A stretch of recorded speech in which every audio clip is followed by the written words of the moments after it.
Alhamdulillahi Rabbil Alamin Ar-Rahmanir Rahim Maliki Yawmiddin Iyyaka na'budu wa iyyaka nasta'in Ihdina siratal mustaqim Siratal ladzina an'amta 'alaihim ghairil maghdubi 'alaihim waladdallin. Amin. Haqqa hamdi nahmaduhu wa nasta'inuhu wa nastaghfiruh wa na'udzu billahi min shururi anfusina wa min sayyiati a'malina may yahdihillahu fala mudilla lahu wa may yudlilhu fala hadiyalah. Asyhadu an la ilaha illallah wa asyhadu anna Muhammadan abduhu wa rasuluh. Allahumma shalli ala Muhammad wa ala ali Muhammad. Subhanaka la ilma lana illa ma 'allamtana innaka antal alimul hakim. Rabbi shrah li sadri wa yassir li amri wahlul 'uqdatam min lisani yafqahu qawli. Amma ba'd. Kita bersyukur kepada Allah atas semua nikmat yang Allah berikan kepada kita, dan kita membiasakan untuk terus-terusan memupuk rasa syukur, karena rasa syukur itu perlu dilatih, perlu dipahamkan kepada jiwa, sehingga kita bisa menjadi orang-orang yang benar-benar tulus bersyukur. Tidak sedikit para ulama yang menyebut bahwa pelajaran tentang syukur itu menjadi pelajaran yang seharusnya menjadi materi yang diberikan setiap kali pertemuan, karena saking pentingnya bersyukur. Dan tentu saja pasangannya bersyukur adalah bersabar dengan seluruh potensi yang Allah berikan kepada kita. Kita seharusnya bisa bersyukur dan bersabar. Di antara bentuk syukur adalah banyak mengucapkan sholawat kepada Nabi Muhammad SAW, karena tidaklah kita mencintai sesuatu maka cinta itu yang paling besar diberikan harusnya kepada Nabi Muhammad SAW, bahkan dibandingkan diri kita sendiri, dibandingkan kepada kedua orang tua kita, ke anak kita, ke istri kita. Tidaklah sempurna iman seseorang kecuali cintanya kepada Nabi Muhammad SAW melebihi cintanya kepada diri sendiri. Dan ini dikisahkan ketika Umar bin Khattab radhiyallahu anhu mengatakan, sesungguhnya saya mencintaimu ya Rasulullah setelah mencintai diriku. Maka Rasulullah katakan, belum Umar. Maka kemudian Umar mengatakan, sekarang saya mencintaimu lebih dari mencintai diriku sendiri. Itu yang benar Umar. Maka dari situ kita tahu betapa dahsyatnya efek dari sholawat kepada Nabi Muhammad SAW, yang dengannya kita insya Allah akan dipandu untuk mencintainya, yang dengan mencintainya kita akan bersyukur dengan nikmat datangnya Rasulullah SAW, dan kita bisa menikmati kehidupan pada jalan terang seperti hari ini insya Allah. Sesuatu yang tidak dimiliki oleh orang-orang yang tidak mengenal pribadi Nabi Muhammad SAW. Semakin jauh kita mengenali Rasulullah, maka akan semakin cinta, semakin indah kehidupan dunia ini. Karena seluruh contoh kehidupan itu ada di beliau SAW. Berilah contoh terbaik untuk seluruh urusan. Sebagai seorang suami dia yang terbaik, sebagai seorang ayah dia yang terbaik, sebagai seorang saudara dia yang terbaik, sebagai seorang paman dia yang terbaik, sebagai seorang pemimpin bahkan beliau yang terbaik. Maka sepanjang kehidupan kita, tugas kita adalah mempelajari seluruh risalah-risalahnya, sehingga kita akan menapaki kehidupan ini dengan cara yang benar sesuai dengan apa yang Allah berikan panduan lewat Nabi Muhammad SAW.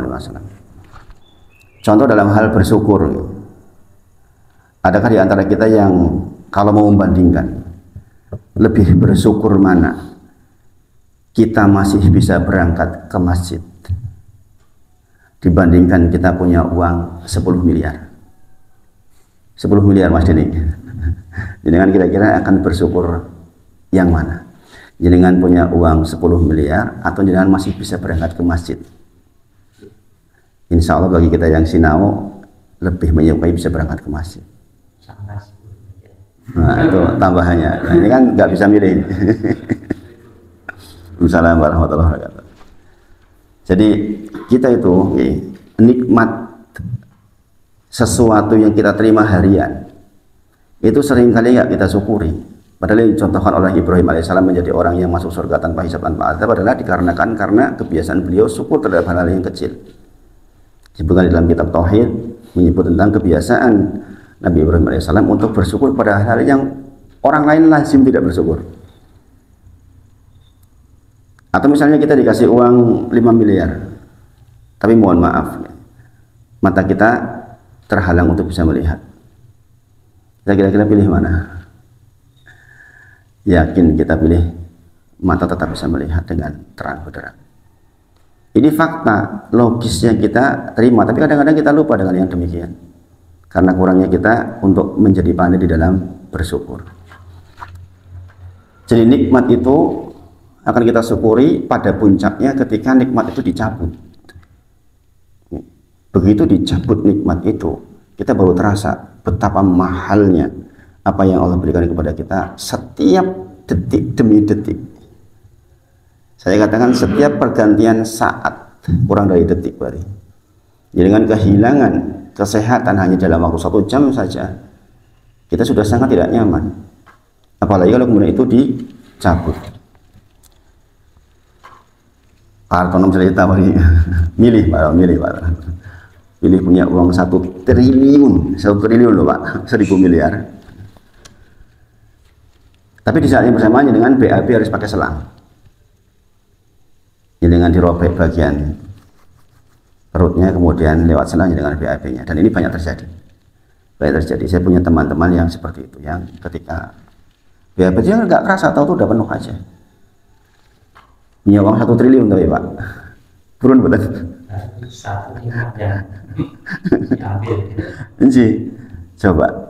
Coba kita membangun kesadaran ini. Karena kalau kita mampu membangun kesadaran ini, kita tuh hidup akan sangat-sangat merasa berkecukupan. Seperti apapun situasi kita. Kenapa ini saya sampaikan? Kita tuh menjelang Ramadan. Kita akan diuji oleh Allah kesabaran kita. Di situ unsur sabar dan syukur itu menjadi bekal. Dan inilah diantara implementasi taqwa. Wa tazawwadu fa inna khairaz zadi taqwa.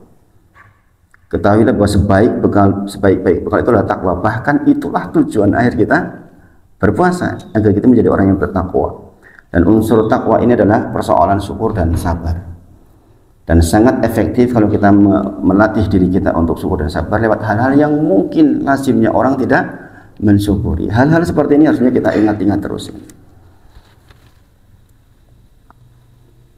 Hikmat pandangan bisa melihat dengan terang benderang itu kalau kita mau bayar berapa biayanya. Nikmat oksigen yang kita hirup itu berapa nilainya. Ketika COVID itu kita rebutan yang namanya oksigen, subhanallah. Saya ingin mengajak jenengan untuk bisa bersyukur dalam semua keadaan.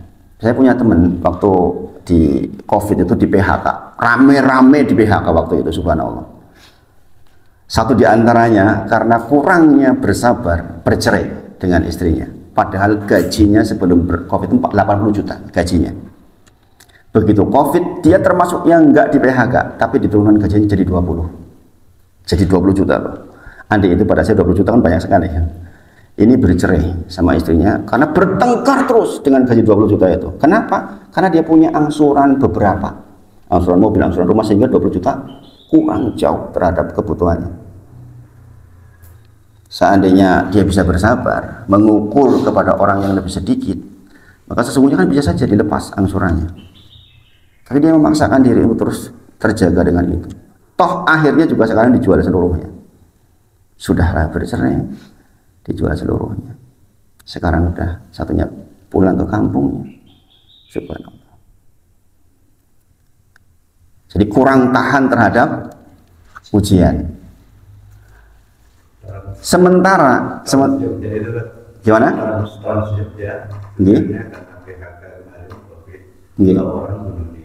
Subhanallah, itu orang jadi supir Trans Jogja kena PHK bunuh diri, mungkin karena saking petengnya. Makanya kita coba membangun kesadaran ini dulu. Kita tahu di Karangjati juga ada orang dibunuh, wanita datang baik-baik untuk mengurus tanda tangan perceraian malah dibunuh. Subhanallah. Jadi memang di antara tanda akhir zaman itu adalah banyaknya kematian yang tiba-tiba. Banyaknya kematian yang tiba-tiba antara kemarin di Ciawi tahu-tahu Assalamualaikum warahmatullahi wabarakatuh. Itu ada 8 orang atau 9 orang yang meninggal. Subhanallah. Jadi memang di antara ciri-ciri akhir zaman adalah banyaknya kematian yang sifatnya tiba-tiba. Jadi sekali lagi, seandainya kita suruh memilih uang 1 triliun, 1000 miliar loh 1 triliun. Nonton ribu kapan orang katanya ya orang tekan mati orang nonton di samono. Tetapi ketika kita ditawarkan BAB lewat perut atau uang 1 triliun, kita pasti akan memilih sehat. Ini fakta bahwa kita sebenarnya punya kekayaan yang luar biasa di sisi Allah Subhanahu wa taala. Hanya saja kita tidak bisa melihat dengan normal. Ada teman yang tadi, yang teman satunya itu kan dia gaji 80 juta, kemudian kena Covid, kemudian gaji jadi 20 juta, kemudian dia bercerai dengan istrinya karena bertengkar terus karena kebutuhannya tidak terpenuhi. Sementara ada teman saya yang ini fakta-fakta semua. Minus, hutang sampai 115 M. Hutang kok 115 miliar. Subhanallah. Dan ini akrab banget dengan saya. Dia merasa masih bisa bersyukur. Bayangin, kok bisa ya masih bisa bersyukur. Sepanjang dia berhutang itu, istrinya itu bisa tamat Quran 3 hari sekali. Karena terdesak keadaan yang mungkin sangat menekan jiwanya. Sehingga dia hanya bisa pasrah kepada Allah saja dengan banyak berinteraksi dengan Al-Quran. Kadang-kadang kesempitan seperti itu. Jadi kan lihat orang-orang di penjara, bukankah banyak di antara mereka yang justru menghafal Quran di sana? Iya enggak? Itu siapa namanya itu kalau nggak keliru yang lomba wanita apa namanya itu? Miss Indonesia yang jadi anggota DPR itu, saya pernah lihat wawancaranya itu, dia siapa namanya? Sonda. Itu. Angelina Sonda, betul. Itu kalau nggak keliru juga menghafal Quran ketika di penjara. Seandainya nggak di penjara mungkin nggak begitu. Mungkin masih seperti kehidupan hedonis yang lazim. Tapi berkah dari Allah dia di penjara ternyata jadi menghafal Quran. Bahkan dia mengatakan, demi Allah di antara fase kehidupan yang paling saya syukuri adalah ketika masuk di penjara. Artinya kadang-kadang kesempitan itu tergantung dari sudut mana kita memandang. Kita bisa bersyukur dan bersabar di atasnya tergantung ilmu yang ada di dalam dirinya. Ada seorang ustadz diundang untuk ceramah 3 bulan berturut-turut di sebuah perusahaan. Apa cluenya? Ustadz, kita ngundang jenengan itu karena untuk menyiapkan jiwa. Akan ada 60.000 orang yang di PHK. Jadi disiapkan dulu jiwanya. Sehingga ketika nanti di PHK sudah siap. Bayangin betapa pentingnya kehadiran ilmu. Bahkan kalau dengan saya dengar dari salah satu ceramah itu di Sukamiskin itu Bandung, itu satu waktu di 10 hari terakhir Ramadan itu kadang-kadang sholat malam itu 4 juz. Sholat malam itu 4 juz, bukan 1 juz ya. Sholat malam itu terawihnya itu 4 juz. Dan kuat mereka yang di penjara itu. Kita yang di luar 1 juz saja terawih dijamin mengeluh gedebegan, padahal mereka bisa melakukan itu. Tentu saja kita tidak ingin sampai harus menunggu di penjara atau dalam kondisi sempit baru kemudian kita mensyukuri nikmat itu semua. Kita sangat ingin dikondisikan oleh Allah, mudah-mudahan kita bisa selalu bersyukur dan bersabar di atas keadaan kita hari ini. Inilah kita saling mengingatkan seperti ini dalam rangka untuk saling mengingatkan itu. Bagi orang-orang yang sudah pensiun misalnya, kan ada nih orang pegawai negeri yang pensiun kemudian dia post power syndrome, kemudian dia menjadi ngelokro dan cepat meninggal. Dan ini banyak kasus seperti itu. Banyak kasus orang yang kalau dia pegawai kemudian pensiun, kemudian turun kesehatannya luar biasa karena nggak punya aktivitas, itu banyak sekali. Beda dengan yang swasta lagi Pak Eko. Ini Pak Eko kan nggak ada pensiunnya. Ini sebagian orang yang pensiun akan merasakan hal-hal seperti itu.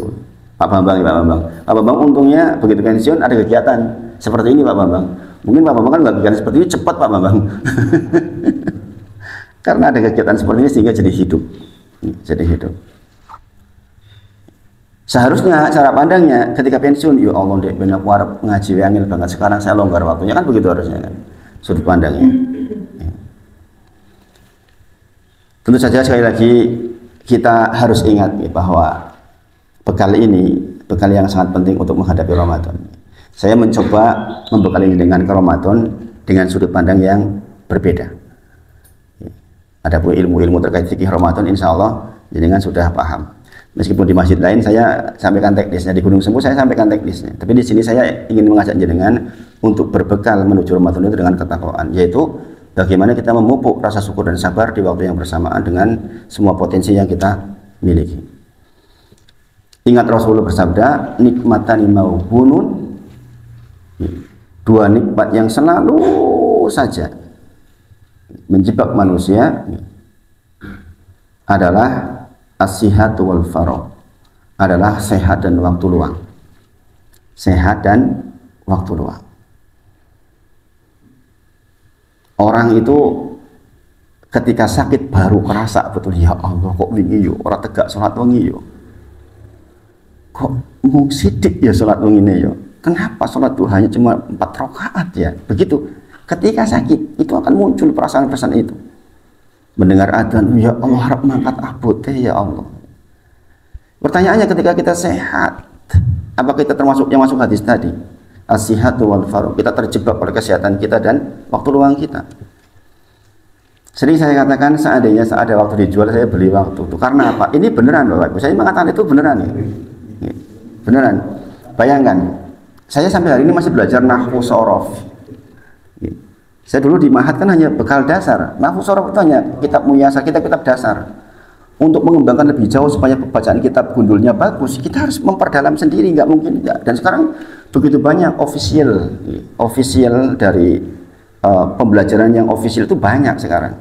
Sekarang ulama-ulama itu punya web officialnya dia, sehingga kita bisa baca langsung dari sumbernya langsung hari ini itu.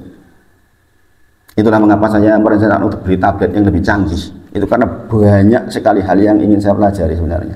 Ini jualan tenang kalau yang bagus ternyata. Ini titipan tahun 2016, sudah nggak nyandak untuk mengikuti pelajaran yang saya maksud. Belajar bahasa Arab Amiyah itu sekarang mudah. Apalagi kalau kapasitas alat kita gede, kita bisa nulis banyak di situ, dan kita bisa mendownload percakapan di situ. Dua-duanya dipelajari, bahasa Arab yang amiyah, bahasa Arab yang fusha, yang resmi kita pelajari. Belum lagi kitab-kitab yang tampil hari ini, kitab Ad-Da'wa, kitab Al-Kabair, kitab-kitab para ulama sekarang sudah di PDF kan, sehingga kita bisa membaca dengan mudah. Tadi malam saya termasuk overtime, saya sampai diingatkan istri saya itu, ya sudah ada 12/4 ya, tidur ya. Karena saya membuat silabus itu ternyata nggak sampai hari itu. Dari pagi belajar ini. Saya itu masih nyuci baju, masih ngepel Pak Eko. Jadi saya itu masih nyapu rumah, saya masih nyuci baju, saya masih ngepel. Istri saya bebaskan dari yang seperti itu. Dan saya ngepel rumah itu sehari bisa 3 kali. Untuk menjaga kesucian. Itu dilakukan. Di waktu yang bersamaan, keinginan untuk terus merawat ilmu itu enggak terbendung. Makanya hari kemarin saya hari Kamis kan libur, saya enggak ngajar. Dari pagi saya programkan memang untuk sampai malam untuk pos-pos belajar, dan saya tulis jam sekian sampai jam sekian belajar ini, jam sekian sampai belajar ini, jam sekian sampai belajar ini, sampai ternyata yang targetnya jam 9 tidur sampai jam 12 lewat belum tidur. Karena banyak sekali yang dipelajari. Dan di antara tugas seorang ustadz itu ya belajar. Kalau ustadz nggak mau belajar itu bahaya. Dia harus update terus ilmunya. Karena nggak akan selesai sebenarnya belajar itu. Nggak akan selesai.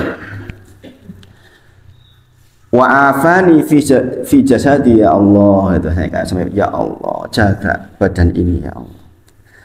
Terhadap yang semuanya dengan sudah terima ini, mintalah kepada Allah afiyah. Mata sehat, bisa mendengar, bisa berjalan ke masjid. Itu minta dijaga betul. Baik, sekali lagi, mungkin sebagian orang sedikit yang mengatakan ya harusnya lebih bersyukur bisa berjalan ke masjid dibandingkan punya uang 10 miliar. Tapi faktanya kan nggak begitu. Kita merasa bahwa ya ke masjidnya biasa saja begitu. Tidak sesuatu yang aneh, padahal ini luar biasa. Di antara nikmat yang tertinggi yang perlu kita syukuri, kata Rasulullah SAW adalah wa adzina li bidzikri, wa adzina li bidzikri. Nikmat terbesar yang harusnya sangat kita syukuri, kata Rasulullah, adalah ketika Allah izinkan kepadaku li bidzikri, dengan mengingat Allah Subhanahu wa taala. Makanya kalau jenengan lihat di dalam Quran surah Al-An'am 14-15 itu, qad aflaha man tazakka, lanjutannya adalah wa dzakarasma rabbih fasalla. Sungguh sukses, sungguh beruntung orang-orang yang mensucikan dirinya, yaitu orang-orang yang diberi kesempatan untuk terus-terusan ingat Allah, kemudian dia sholat. Di antara bentuk mengingat Allah adalah sholat. Makanya Imam Ahmad sampai 300 rakaat wajar. Bagi orang yang berpengetahuan itu wajar saja. Ini kalau nggak berpengetahuan, kurang kerjaan banget sholat ngitung 100 rakaat. Ini orang kerjaan liane kok. Sebegitu sibuknya orang-orang. Padahal Imam Ahmad hidupnya sangat efektif. Kalau sakit 100, kalau sehat 300. Kita mungkin enggak lah sampai segitu. Ini 100 itu mungkin. Waktu kita luang, apalagi lebih luang daripada Imam Ahmad. Yakin, yes. Wa adzina li bidzikri, kata Rasulullah. Sesungguhnya di antara nikmat terbesar dari sekian nikmat yang saya sebutkan tadi, yang kita kalau membandingkan dengan uang itu nggak ada artinya apa-apa sebenarnya uang itu, adalah ketika kita diberi hati untuk terus bisa mengingat Allah dalam semua keadaan. Sebagian orang diberi kelebihan, tapi nggak diberi kemampuan untuk mengingat Allah setiap waktu. Pintarnya, hartanya, atau bahkan miskinnya tidak membuat dia menjadi ingat Allah Subhanahu wa taala. Ini kehilangan nikmat yang sangat besar, kata Rasulullah SAW.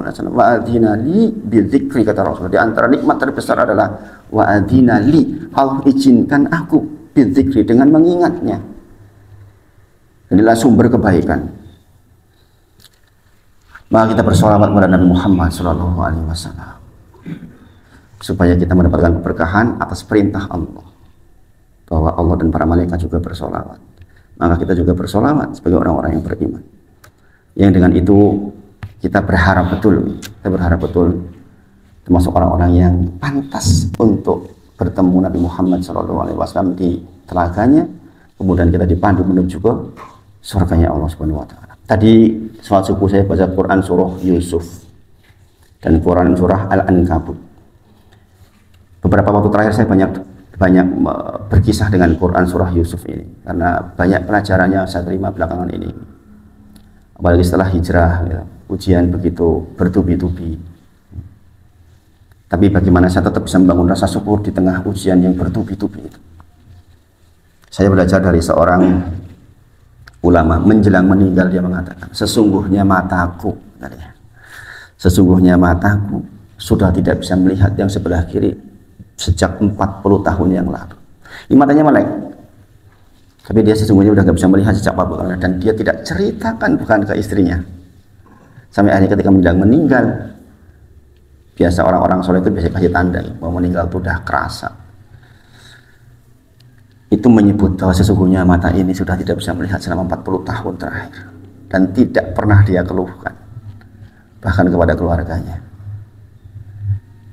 Di tengah-tengah ujian, orang-orang yang mencoba soleh memang harus dibangun rasa sabar dan syukur dengan banyak kisah-kisah. di antara kisah yang paling menarik kisah Nabi Yusuf alaihissalam yang lengkap. Kalau kita lihat di situ redaksinya yang Masya Allah nih. Alif Lam Ra tilka ayatul kitabil mubin inna anzalnahu qur'anan arabiyyan la'allakum ta'qilun. Ini di antara perintah kita mempelajari bahasa Arab tuh ini. Sesungguhnya kami turunkan Al-Quran dalam bahasa Arab agar engkau paham. Berarti sebenarnya memahami bahasa Arab itu sesuatu yang mungkin, akan Allah mudahkan, yang dengan itu juga akan terbuka banyak sekali khasanah ilmu. Inna anzalna, sesungguhnya kami turunkan Quran Arabiyan dalam bahasa Arab. Kemudian dikatakan nahnu naqussu 'alaika ahsanal qasasi. Kami berikan contoh-contoh kisah terbaik kepada kalian. Di antaranya kisah Nabi Yusuf ini. Agar jadi pelajaran buat kita. Id qala Yusufu li abihi ya abati inni ra'aitu ahada asyara kawkaban wasyamsa wal qamar. Wasyamsa wal qamara ra'aituhum li sajidin. Dikisahkan tentang kisah Yusuf bahwa ini ada gambaran bahwa akhir yang baik bagi orang-orang yang bertakwa. Dia diberi mimpi yang dia dimuliakan. Apa yang dikatakan oleh bapaknya ketika itu? Qala ya bunayya la taqsus ru'yaka ala ikhwatika fayakidu laka kaida inna syaitana lil insani aduwwun. Bayangkan ketika baru nikmat digambarkan, jangan cerita ya yang sedulur-sedulurmu. Nanti kalau cerita, setan akan masuk kepada mereka untuk membuat kamu binasa. Nah ini kan saudaranya tidak sabar melihat keberhasilan saudaranya yang lain. Masuklah setan, dikatakan itu inna syaitana lil insani aduwwun mubin. Sesungguhnya setan itu bagi kalian musuh yang nyata. Yang membuat kita menjadi tidak bersyukur terhadap nikmat sehat, nikmat bisa melihat, itu setan. Lah begitu. Subhanallah. Subhanallah.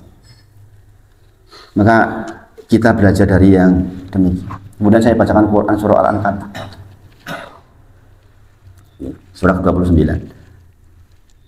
Apakah kita akan dibiarkan oleh Allah mengatakan saya beriman sebelum didatangkan kepada kalian ujian-ujian? Enggak.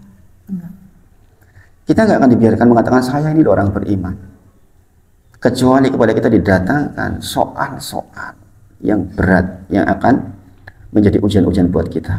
Rasulullah menyebut dalam sebuah syair, ini membacakan syair. Rasulullah tentu saja bukan penyair, tapi pernah suatu ketika Rasulullah membacakan sebuah syair yang intisari kalimatnya adalah hari-hari berlalu akan membuka tabir-tabir yang sebelumnya kalian tidak tahu. Hari-hari berlalu dan akan datang kepada kalian. Yang dengan hari-hari itu akan membuka tabir yang sebelumnya kalian tidak tahu. Bukankah kita tidak tahu apa yang terjadi besok? Ya enggak? Kita akan tahu, misalnya, kita akan tahu ketika kejadian. Oh ya Allah, seperti ini. Tidak ada orang yang menyangka keluar dari rumahnya tahu akan tabrakan di Ciawi, 8 meninggal. Enggak ada. Maka hari-hari yang mendatang ini akan membuka tabir-tabir yang sebelumnya kita nggak tahu sama sekali. Dan kata Rasulullah disebutkan, dan kalian akan mendapatkan sebuah keadaan yang kalian tidak siap menghadapinya. Ujuk-ujuk anaknya mati, ujuk-ujuk orang tua meninggal, ujuk-ujuk kebangkrutan. Kita tuh akan melihat hal seperti itu. Dan ini keniscayaan. Maka katakan alif lam mim ahasiban nasu, apakah dia akan dibiarkan kemudian mengatakan amanu sementara kalian belum didatangkan ujian-ujian? Setiap kita akan didatangkan ujian, sebagaimana Yusuf alaihissalam sedemikian besar ujiannya. Tapi karena dia berprasangka baik kepada Allah dengan seluruh ketakwaannya, maka dia tetap tahan.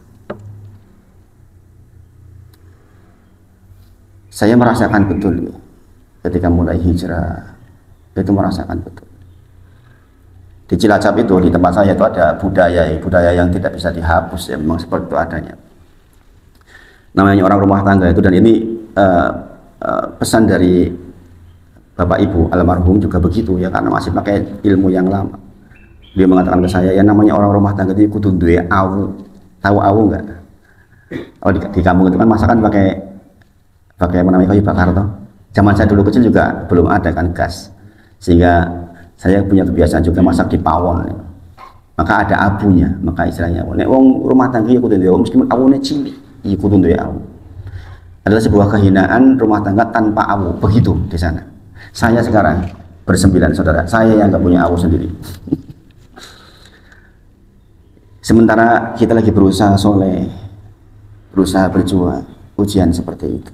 Kalau tidak mempelajari kisah-kisahnya Yusuf alaihissalam, nahnu naqussu 'alaika ahsanal qasasi, kisah-kisah terbaik, maka gak akan tahan. Dan setiap kita sebenarnya akan merasakan itu. Quran surah Al-Baqarah 214. Am hasibtum an tadkhulul jannah. Apakah kalian merasa akan masuk surga sebelum didatangkan kepada kalian masathumul ba'sa wad-dharra wa zulzilu hatta yaqula rasulu walladzina amanu ma'ahu mata nasrullah. Kata Allah, ala inna nasrullahi qarib. Apakah kalian mengira akan masuk surga, kata Allah, sementara belum didatangkan kepada kalian ujian-ujian yang berat sebagaimana didatangkan kepada orang-orang sebelum kalian?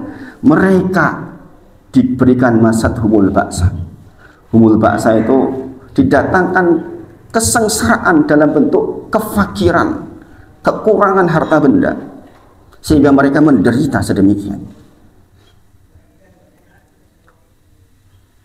Wadoro itu penderitaan dalam bentuk apa? Penyakit. Sebagian orang diberi sakit, kaya dia, tapi diberi sakit hidupnya. Begini orang beriman memang. Wazulzilu, dan diguncang-guncangkan, kata Allah. Zulzilu itu diguncang-guncang dengan rasa takut, dengan berbagai macam urusan, bahkan diguncang secara fisik. Hatta yaqula rasulu waladina amanu ma'ahu, sampai-sampai para rasul utusan dan orang-orang yang beriman, yang tetap beriman bersamanya mengatakan, mata nasrullah, kapan toh pertolongan itu datang? Berarti ujiannya udah kelet banget, ujian ini petang banget, yang akhirnya itu tadi Pak Taufan sampai bunuh diri. Orang karena tidak bersabar, dia diguncang-guncang dengan ekonominya. Dia merasa, lantas apa lagi yang untuk menghidupi istri saya ketika saya kemudian diputus hubungan kerja. Kalau nggak keliru ada anak buahnya Pak Taufan yang pagi ini bikin status konseren, ya wes mudah-mudahan no rezeki yang lain. Ya Pak Taufan, saya baca statusnya. Jadi kadang-kadang begitu. Orang peteng gelap. Jadi yang namanya sampai gelap gulita kayak gitu, ayat ini mewakili hatta sampai seorang rasul dan orang-orang yang beriman yang bersamanya pun mengatakan, mata nasrullah, kapan? Mari kapan pertolongan datang, kapan? Di akhir ayat dikatakan, ala inna nasrullahi qarib, sesungguhnya pertolongan Allah itu sangat dekat. Jadi ketika sudah peteng dedet, kalau orang Cilacap bilang peteng dedet, artinya segera akan datang sinar sesungguhnya. Dan kita sudah merasakan beribu-ribu kali dalam kehidupan kita, di ujung kesulitan yang teramat sangat, biasanya segera ada pertolongan datang. Inilah yang saya katakan berbekal takwa, yang di situ adalah unsurnya sabar dan syukur itu menjadi sangat penting. Kesyukuran sudah kita lihat dengan melihat apa yang ada di dalam diri kita, hingga kita bisa sangat bersyukur, mata kita, tangan kita bisa bergerak. Bahkan dibandingkan dengan uang yang sangat besar, ternyata kita masih memilih itu semua. Orang ditawarkan uang 10 miliar tapi dia keluar lewat perut, tentu saja lebih memilih saya tetap sehat walaupun nggak punya uang 10 miliar. Tapi begitu banyak orang yang menyia-nyiakan kesehatannya untuk hal-hal yang buruk, bahkan untuk membunuh orang lain. Itu yang membunuh itu, saya baca di grup WA itu, dia datang ke sini dalam rangka untuk meminta tanda tangan perceraian karena sudah pisah ranjang. Ketika datang orangnya lagi mancing, orang ini punya kebiasaan mabuk ini. Mohon maaf, ketika datang minta hubungan suami istri, nggak mau tuh istrinya. Emosi memuncak, akhirnya dicek, dibunuh, diikat pakai spray, ditinggalkan 3 hari sampai bau ke masyarakat lingkungan. Subhanallah. Ya ini pentingnya kita ngaji. Itu bisa terjadi kepada siapa saja kalau kita nggak diberi taufik oleh Allah Subhanahu wa taala. Am yaqulu naftarah, Quran surah Yusuf ayat ke-38. Tetapi sayangnya banyak orang yang mengatakan, itu kan yang mengatakan Nabi Muhammad saja. Al-Quran itu cuma karang-karangannya Nabi Muhammad saja, sehingga nggak perlu ditadaburi. Subhanallah. Subhanallah. Makanya mulai kita, saya bacakan Quran surah Yusuf dengan mengikuti bacaan surat Al-Mulk mengikuti. Supaya kita tidak mengatakan am yaqulu nafta. Mereka tuh mengatakan itu cuma kalimatnya Rasul Nabi Muhammad saja, dibuat-buat itu. Enggak ditadaburi, subhanallah. Jadi sekali lagi, nikmat sehat dan waktu luang itu nikmat yang sering sekali membuat kita tuh terjebak. Nikmatan maghbunun fihi makatsirun minan nas as-sihhatu wal faragh. Ada dua kenikmatan yang banyak manusia tertipu, yaitu nikmat sehat dan waktu luang. Ibnu Battal mengatakan, ada seorang ulama namanya Ibnu Battal rahimahullah ta'ala mengatakan, seseorang tidaklah memiliki waktu luang hingga badannya juga sehat. Barang siapa yang memiliki dua nikmat ini, yaitu waktu senggang dan nikmat sehat, hendaklah ia bersemangat, jangan sampai ia tertipu dengan meninggalkan syukur kepada Allah atas nikmat yang diberikan. Peringatannya jelas nih, di highlight, jangan sampai dia tertipu dengan dua nikmat ini sehingga dia tidak bersyukur kepada Allah terhadap nikmat yang diberikan. Bersyukur adalah dengan melaksanakan setiap perintah dan menjauhi setiap larangan. Ini yang saya katakan bertakwa kepada Allah. Barang siapa yang luput dari syukur semacam ini, maka dialah yang tertipu. Ini maksud nikmatan maghbunun fi makatsirun minan nas yang diterangkan oleh Imam Ibnu Battal rahimahullah ta'ala. Kemudian Imam Ibnul Jauzi, seorang ulama yang sangat terkenal. Terkadang manusia dalam kondisi sehat, namun ia tidak memiliki waktu luang karena sibuk dengan urusan dunianya. Dan terkadang pula seseorang memiliki waktu luang, namun ia dalam kondisi tidak sehat. Apabila terkumpul pada dirinya nikmat sehat dan waktu luang, maka haram baginya bermalas-malasan. Sungguh akan datang rasa malas dalam melakukan amalan ketaatan. Itulah manusia yang telah tertipu. Jikalau seseorang datang kepadanya dua nikmat itu kemudian dia tetap malas, maka dialah itu orang yang tertipu. Ketika sehat datang kepadanya, waktu luang datang kepadanya. Ini tidak bicara tentang kondisi keuangan kita ini. Yang disebut apa? Sehat dan waktu luang. Ibnul Jauzi juga mengatakan nasihat yang sudah semestinya menjadi tuntunan kita. Intinya dunia adalah ladang beramal untuk menuai hasil di akhirat kelak. Dunia adalah tempat kita menjajakan barang dagangan, sedangkan keuntungan akan diraih di akhirat nanti. Barang siapa yang memanfaatkan waktu luang dan nikmat sehat dalam rangka melakukan ketaatan, maka dialah yang akan berbahagia. Sebaliknya, barang siapa yang melakukan sebaliknya, maka dialah orang yang sangat menyedihkan. Ingatlah, begitu pula setelah sehat kita akan datang waktu sakit. Setelah longgar kita datang waktu sempit, sampai akhirnya habislah waktu kita. Maka Umar bin Khattab mengatakan, kalimat Umar bin Khattab radhiyallahu anhu, inni akharu rajula an arahu yamsi sabahlala ay la fi amri dunya wa la fi amri akhirah. Kata Umar bin Khattab, aku sangat tidak menyukai orang yang berjalan seenaknya tanpa mengindahkan ini dan itu, baik urusan dunia maupun akhiratnya. Orang ini tidak peduli, dia punya waktu luang orang urusan, mengoncang mancing tok, dolan tok. Zaman Umar bin Khattab dikeplai itu yang seperti itu, subhanallah. Dia sangat membenci orang-orang jenis itu, subhanallah. Ibnu Mas'ud mengatakan, inilah abghadu rajula farihun la fi amali dunya wa la fi amali akhirah. Aku sangat membenci orang yang menganggur, yaitu tidak punya amalan untuk penghidupan dunia maupun akhiratnya. Berusaha. Ibnu Mas'ud mengatakan sungguh sangat menyedihkan keadaan orang yang seperti itu. Semoga Allah selalu memberi taufik kepada kita semua untuk bisa bersabar dan bersyukur. Sekarang pertanyaannya, apa arti sabar? Setelah kita semua tadi mempelajari tentang syukur terhadap apa yang kita miliki, yang Allah titipkan yang kadang-kadang kita lupa. Sekarang temannya syukur, sabar. Apa arti sabar? Sabar artinya apa, Mas Jeni? Kita hanya disuruh sabar, Mas Jeni. Sabar artinya apa, Mas Jeni? Oh, Mas. Mas sama apa, Mas? Arti sabar, Mas. Jadi kan sering sabar. Apa tuh arti sabar itu? Sabar itu artinya menahan diri. Menahan diri. Menahan diri dari apa? Dua. Ya, Rasulullah menyebut sabar itu menahan diri dari mengucapkan atau melakukan tindakan yang keluar dari syariat. Zaman dulu dikabarkan orang sabar itu orang yang tidak meropek-ropek bajunya, memukul-mukul pipinya, berkata-kata, mengumpat-umpat ketika datang musibah kepadanya. Jadi sabar itu memang menahan. Makanya jenengan sering dengar tuh orang kayak gini di tetangga saya, tetangganya Pak Bambang. Ustadz, nek bukan karena sabar, Pak RT nggonku wis tak pateni, begitu Mas ini. Itu. Oh, dengar tuh Bang. Pak RT itu. Memang begitu. Sabar itu menahan diri. Dia itu sebenarnya mangkel banget sama perbuatan seseorang, tapi karena dia takut atas aturan dari Allah sehingga dia menahan diri. Sabar itu memang menahan diri. Kalau menerima namanya rito, itu setingkat lebih tinggi lagi. Kalau jenengan sudah menerima, itu rito namanya. Kalau sabar itu jenengan tuh sakit, masih sakit. Sabar itu begitu. Ya Allah, saya bersabar ya Allah untuk tidak ini dan tidak. Sebenarnya ada keinginan. Sering kan jenengan, nek orang karena sabar kok tak keplai.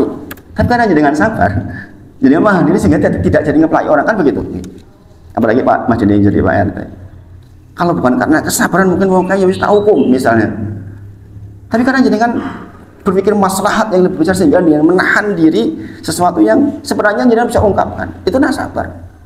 Itulah sabar. Jadi sabar itu memang begitu. Kalau bukan karena sabar mungkin jenengan terus lempar piring ketika bertengkar sama istri. Subhanallah. Karena sabar sehingga saya nggak lempar-lempar. Itu sabar. Jenengan tidak berbuat dan berucap sesuatu yang keluar dari syariat. Ketika jenengan berbuat dan berucap keluar dari syariat, itulah yang dikatakan tidak sabar. Tidak sabar. Ada orang ngambil pisau disayat-sayat. Dan ini terjadi di mana-mana kan? Karena nggak sabar. Bukan orang bodoh kadang-kadang yang melakukan seperti itu. Kisah-kisah orang-orang yang sampai menyayat-nyayat itu bukan orang bodoh, lebih tepatnya orang yang tidak dapat hidayah, petang. Ada orang yang pintar tapi dia berulang kali mencoba bunuh diri karena tidak sabar. Jadi kalau kita ada musibah tingkatannya ngaten, yang pertama itu yang nggak boleh itu jaza itu marah. Jadi dengan marah terhadap musibah yang dengan timpa, itu namanya jaza. Ini yang haram hukumnya. Tingkatan berikutnya sabar, jenengan menerima, masih sakit. Kita tahu sebenarnya ingin mengungkapkan, tapi kita tahan diri karena sabar. Kalau yang sudah menerima dengan namanya rito, ini rito. Kalau jenengan lebih meningkat lagi, namanya syukur. Ada orang dikabari, bojomu meninggal. Dia mengucapkan alhamdulillah. Mungkin nggak kita lakukan itu? Mengatakan alhamdulillah ala kulli hal. Segala puji bagi Allah dalam semua keadaan. Baru dia mengucapkan inna lillahi wa inna ilaihi raji'un. Kita tuh tingkatannya baru tingkatan sabar aja udah berat banget. Meningkat ke ridho itu lebih berat lagi. Apalagi syukur dalam kondisi itu. Subhanallah. Walaupun ini ada kisah nih dari Umar bin Khattab radhiyallahu anhu, dia menyebutkan sesungguhnya sedikit rumah tangga yang dibangun di atas cinta. Ini ucapan Umar bin Khattab asar sahih. Sesungguhnya sedikit rumah tangga yang dibangun karena rasa cinta. Bayangin, bohong katanya kalau karena sedikit lah, ada tapi sedikit. Sesungguhnya kebanyakan mereka bertahan disebabkan karena Islamnya dia, karena nasabnya dia, karena ihsannya dia. Orang bertahan tetap menghormati istrinya, menyayangi anaknya itu sebenarnya karena ihsan, karena ingin berbuat baik. Lah wong dek wis karo aku suwi. Itu karena cinta sedikit kata Umar bin Khattab. Dan lemah ini sebenarnya. Ada seorang pembawa acara mewawancari seorang istri. Ditanya, masih punya suami? Sudah tidak. Oh, mohon maaf. Menjadikan Anda sedih? Enggak, saya enggak sedih. Suami saya meninggal 2 bulan yang lalu dan saya bahagia karena dia bukan orang baik. Subhanallah. Ada orang yang suaminya meninggal enggak sedih karena dia mengatakan suami saya bukan orang baik. Hidup 50 tahun. Sudah berapa lama Anda bersamanya? 50 tahun. 50 tahun tidak membuat tertundukkan istrinya oleh suaminya. Berarti pas suaminya enggak baik.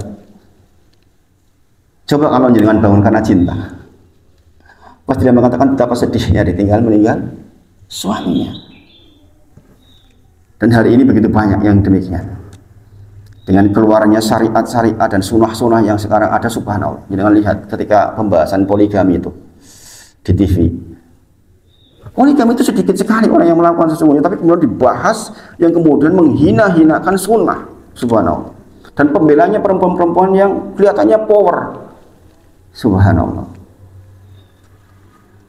Maka ingatlah, saya ngajak jangan berbekal ini dengan berbekal Ramadan dengan ini. Wasta'inu bisobri wasolah. Mintalah tolong kepada Allah dengan sabar dan sholat. Ini jadi andalan saya sekarang kalau jangan perlu tahu. Di tengah keadaan yang saya katakan berat sekali, saya selalu mengandalkan ini. Wasta'inu bisobri wasolah. Mintalah tolong kepada Allah dengan sabar dan sholat. Kata Allah, wa innaha lakabiratun illa 'alal khashi'in. Dan Allah kasih informasi, dan ini berat. Minta tolong kepada Allah dalam kondisi seperti itu berat. Dengan sabar, sholat itu berat, memang berat. Menahan diri itu berat. Menegakkan sholat itu berat dalam kondisi susah. Wa innaha lakabiratun illa 'alal khashi'in. Kecuali bagi orang-orang yang khusyuk. Dia terkadang katakan alladzina yadunnuna annahum mulaqu rabbihim wa annahum ilaihi raji'un. Hanya orang-orang yang sadar akan balik kepada Allah. Akan ada batasnya ujian ini. Kesusahan ini akan ada batasnya. Kesusahan ini akan ada waktunya diselesaikan oleh Allah.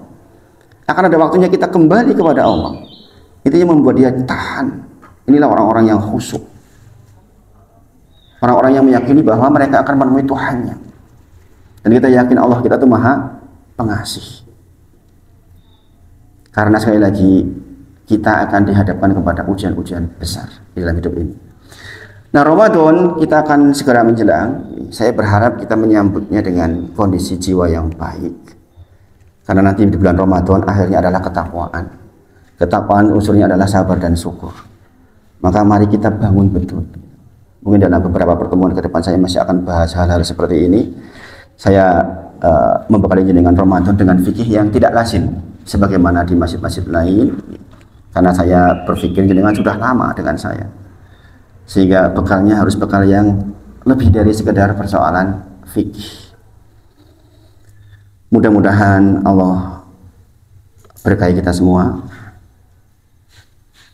sehingga sisa hidup kita benar-benar bisa menjadi sisa hidup yang terbaik. Disampaikan pagi ini, mohon maaf jika ada hal yang kurang pas di hati. Kita tutup dengan kafaratul majlis.